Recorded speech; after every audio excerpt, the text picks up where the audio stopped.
Hello everyone, I'm Alex from bulletpointfitness.com, and in today's video I'm going to be giving you all of the information you need for building a strong and stable core.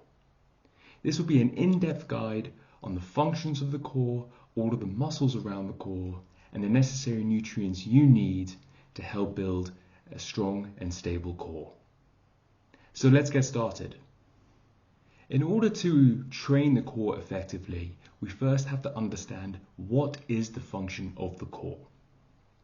The core has many functions and it comprises of a lot of different muscle groups. Primarily, the core is the center of the body and helps provide balance and stability for the entire body. The main muscles of the core are: from the front, you have the rectus abdominis, which is your six-pack muscles. On the sides, you have your obliques, and then on the back, you have your erector spinae, or your lower back. You also have internal or more deeper abdominal muscles, such as the transverse abdominis, which is kind of like your body's own weight belt, but also your breathing muscles, such as the diaphragm as well, just below the lungs. So all of these muscles comprise your core. The muscles around the core also provide protection for all of your vital organs. In terms of movement, the main movements of the core are flexion of the spine, extension of the spine, lateral flexion, so that's bending from side to side, and rotation. So you want to make sure that you're incorporating all of these movements into your training. The other important function of the core is for bracing and stability.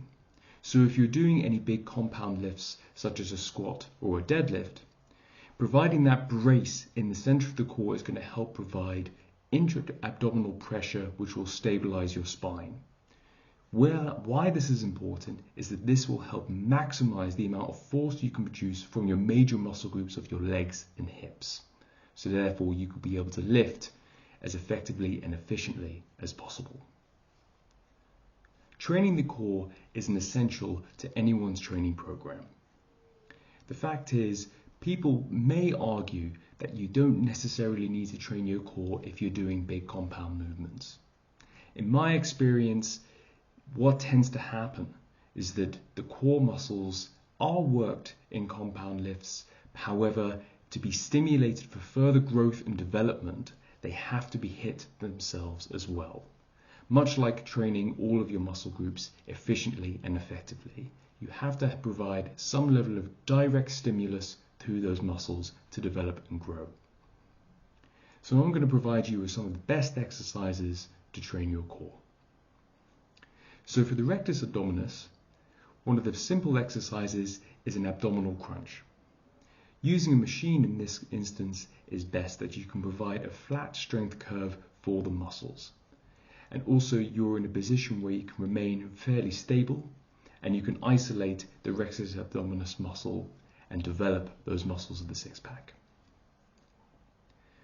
The exercise mainly for the obliques are going to be side bends. You can use either a cable or a dumbbell to be able to stimulate growth for the side bend, making sure you're getting a nice full range of movement, feeling the stretch and contraction in the muscles. You also want to train the obliques via a rotation. So I find a Russian twist or a cable Russian twist works best with this, as the resistance profile of the cable is going to match the obliques in the rotation of the obliques. You want to make sure you're getting a nice full range of movement and getting that full twist of the obliques.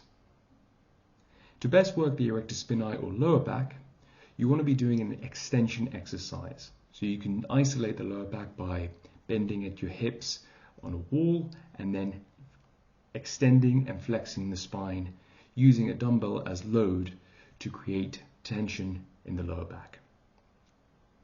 This will help you build strength for your lower back muscles.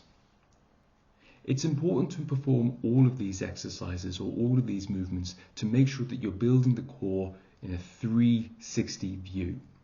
Unfortunately, a lot of people focus solely on the rectus abdominis or the six-pack muscles because they so want that six-pack.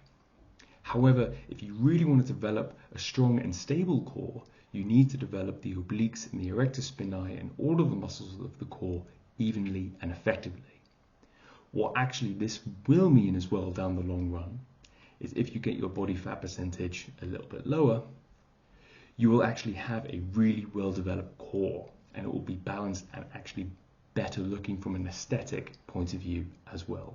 So make sure you don't neglect your obliques and your lower back. It's also important to consider nutrition when thinking about the core as well. On the one hand, you want to make sure that you're giving your body the necessary protein and amino acids it needs to repair the muscle tissue necessary for the growth and development of all of your core muscles. On the other hand, the main aspect people think about with the core is a lower body fat percentage and making sure that they can actually see their muscles of the core. As I've stated in a previous video, the most important thing to think about when losing body fat is maintaining a caloric deficit and being satiated in that caloric deficit. A caloric deficit means you have to be burning more calories than you're consuming.